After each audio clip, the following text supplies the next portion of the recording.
Hey everybody, it's Funny here once again. Hope you're doing well. Today we are rambling about the strangest piece of my Euro rack. It is the LFSR by Detroit Underground, I believe. It might also be LFSR-SL, I don't know.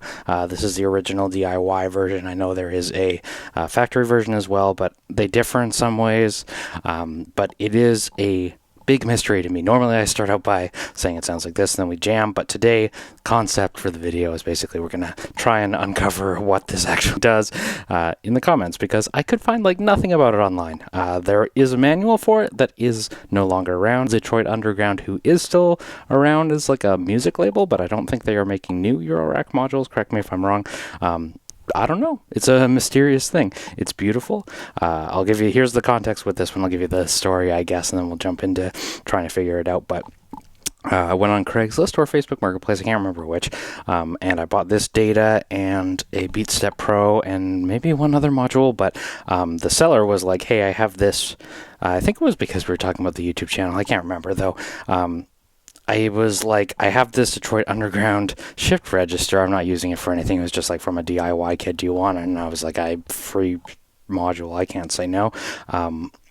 So I just looked at that panel. I was like, that is awesome. I think that is like the coolest thing. That like, I don't know if y'all are the same, but like early 2000s nostalgia for me, I just love.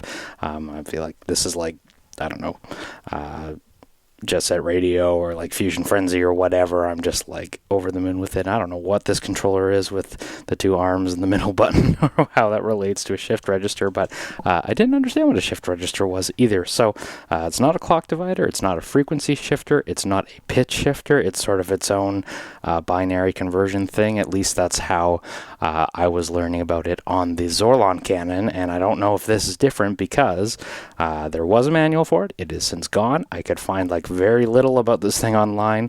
It's pretty old. I think it's over a decade old at this point. Yeah, it's a mystery. So I thought it would be a fun and or funny concept for a video to try and figure out what the heck it does. I will say on the front of contextualizing this, I guess, as well. So I took it home, I plugged it in, I racked it up into the Mega Rack.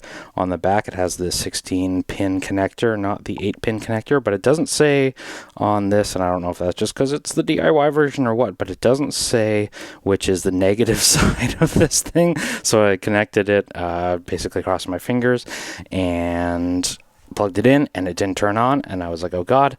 Turned it off, turned the rack off, flipped it around, plugged it in the other way, and turned it on again. Still didn't turn on. I was like, oh shit, I fried it. But then I went on to modular grid, and the reason it wouldn't turn on is because this requires a 5-volt rail, which my Mega Rack doesn't have. So that's why today it is in the pallet, because it can't be powered on my other case. Now I'll just say, I don't know if this is up to the DIY builder or what, but in the case of mine, the red stripe goes on the bottom. I don't know. Maybe it suits both and I just got lucky on the first time. I don't know.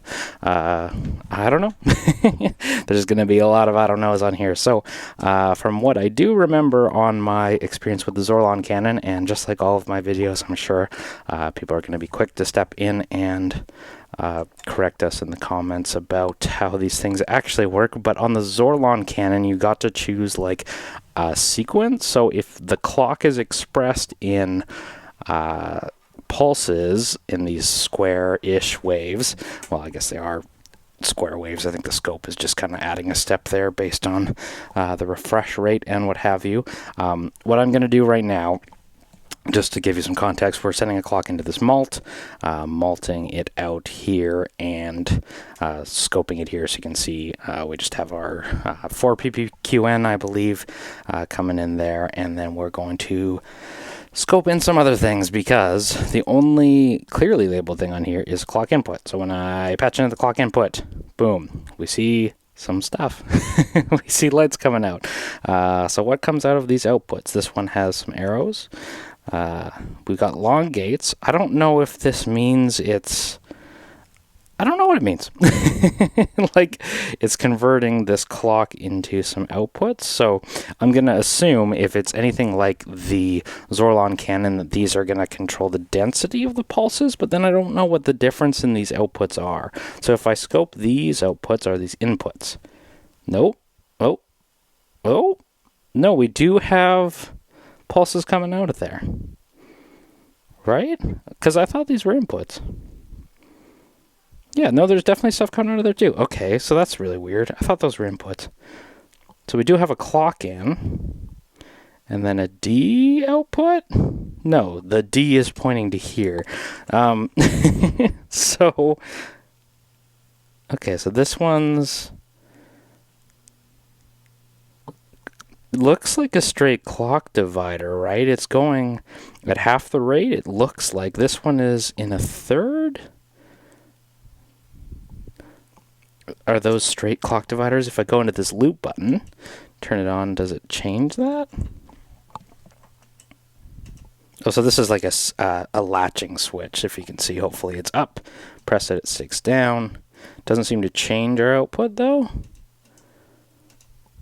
So now what happens on, I don't know, we'll just go over here. I'm assuming that these arrows are somehow meaning that these are cascading. If I crank this up, what happens? I don't know.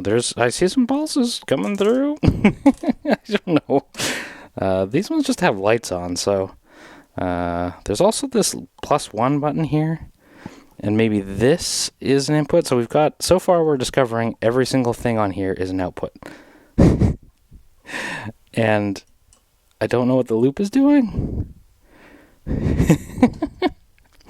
How's that for a stupid video? Okay, we must have an input somewhere, right? Is this one? Okay, this must be an input. Please. So I take my clock source out, the bottom part stops. So I'm assuming that unlike the Zorlon cannon, which had internal clock, this one has to be externally clocked.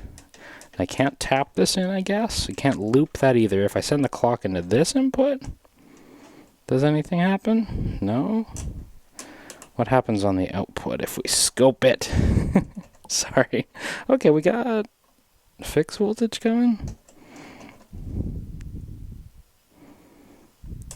If we change the outputs, what happens? I have no idea. Okay. Let's try it on the other side. If I input in there, does anything change? I don't think it will. Actually, that was an output before we discovered, right? Yeah, so that's not changing anything. Clock goes in, though, and it does change. But these... anyway, super bizarre. Okay, let's try another thing. Let's go in. This was an input, I believe I decided. If we come in here, so I'm sending volt per octave into the first one. If I change things on these loops, do they change anything at our output? Loop? I have no idea what's happening. What does this plus do? I have no idea. So I guess we could sequence drums with this. I'm trying to think of like even what can be done here. Let's take these and put that in my trigger, right? Mix it in. So we got a kick coming on the first track. Let's do, I don't know, a snare on the second one.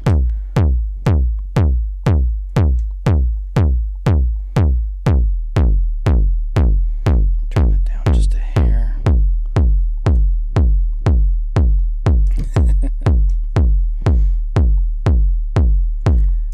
Sorry, hope this isn't the stupidest video ever, but we're trying, okay? We're trying.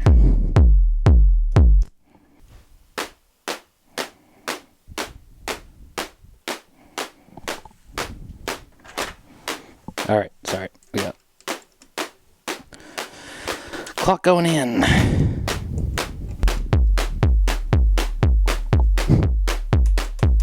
And if I change these shift registers, does anything change? No. If I add pluses here, does anything change? No.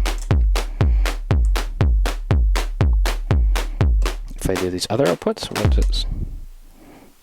So this must work as an input in some way, right? Because that broke the connection there.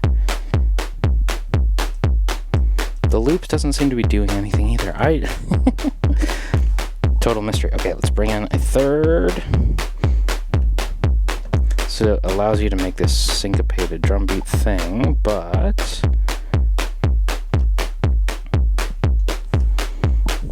what can we use that for? Let's get some other voice sort of going in here. Voice 3.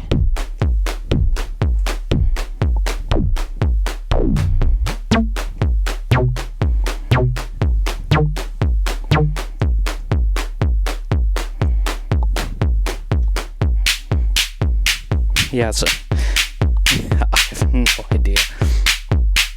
So what happens now? I take my clock out and it freezes. If I put my clock into the other input, nope.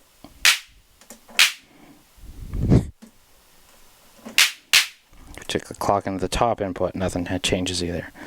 Okay.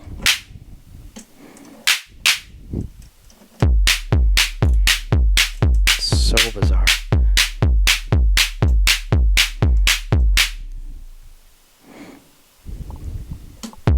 So you put clocks in here and it breaks it?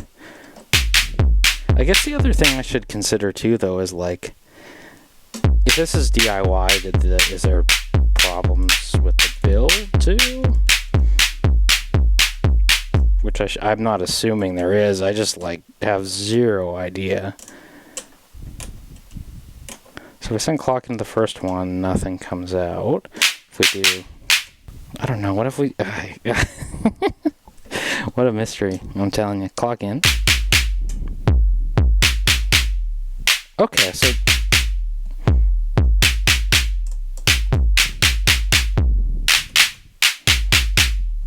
So, these are like fixed outputs and the top ones are linear then. Or sorry, the encoders change what they do. So you clock this whole module and then you just get like syncopated outputs everywhere. And if I add stuff here, do we get more triggers?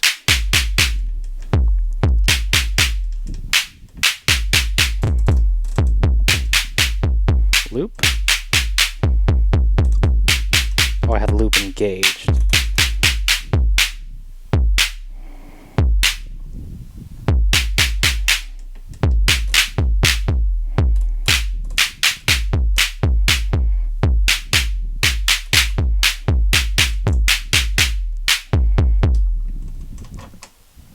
So bizarre. I have no idea what's happening. This is affecting it in some way.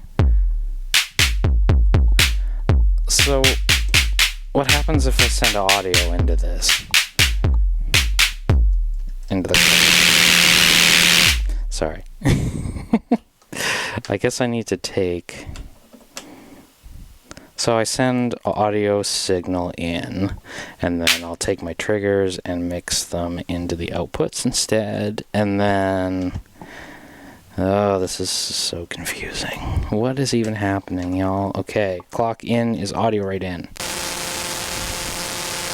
So, okay, so at least we can hear what's happening, right? Okay, oh. I'm not even entirely sure that this change here is supposed to be happening. This seems like just like busted pot. Right? Here, let's do this. So if I mult this signal, let's go signal in, clock in now.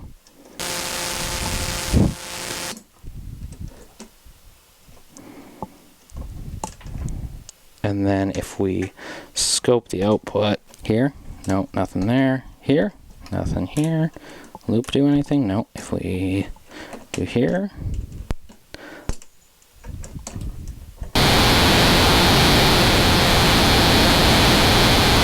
So these bottom ones are like fixed. No, the loop is still doing something though. It's like you can freeze for like manual sample and hold.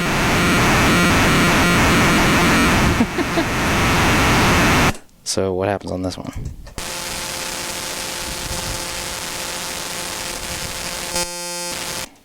Oh, so, okay, so you definitely can freeze this, right? Oh, there we go.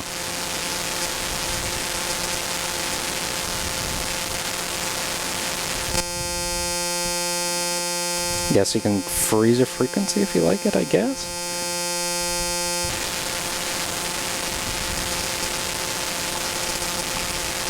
So what if we just do a pure waveform? Triangle in. So if we just listen to that triangle in over here first. Right, that's what it sounds like. Sorry, the scope is like way too fast because I was looking at... Sorry, because I was looking at pulses before. I'll go the other way, don't I? There we go. You're going in, so if I send the square wave in, triangle wave. Okay, so it converts it to pulses. Sorry, that's the same behavior as the Zorlon cannon in a way.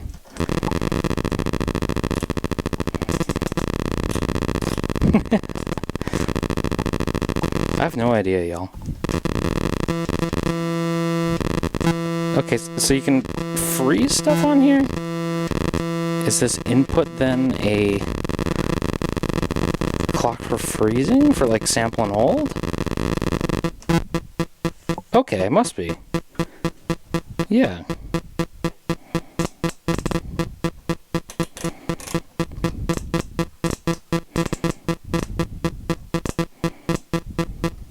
And if you loop, it'll freeze it. Take this out. So the loop will like slice it, right?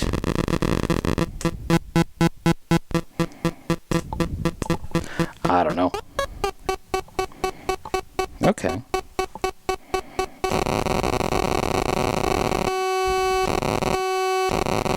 So you can do sample and hold this way then, right? Or track and hold?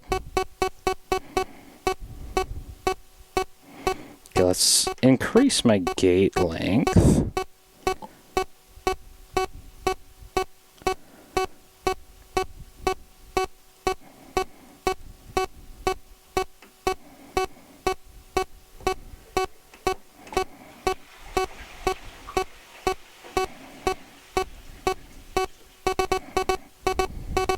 So I guess sample and hold in that regard.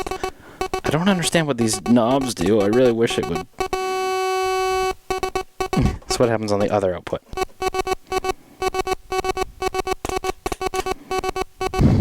I don't know. And then, okay, so now that we're doing some input at this +1 input, these different divisions.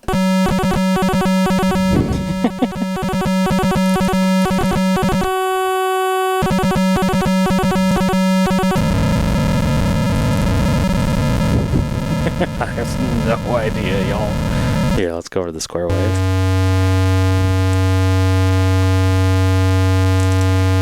Again, let's try this one.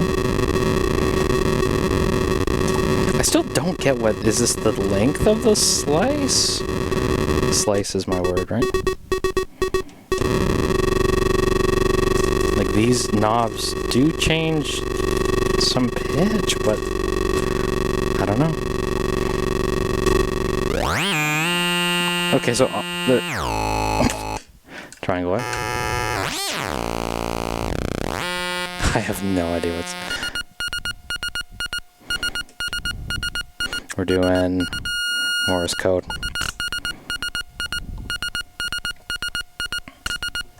Okay, so what if I, on that note, bring interstellar radio in?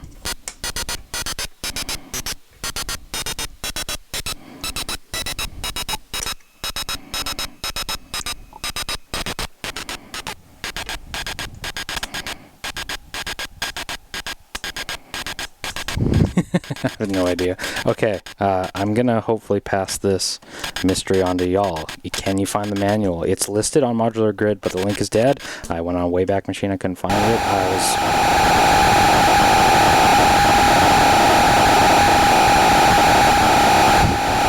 I was trying to find it and I couldn't find anything. So If you have any information on this one, let me know.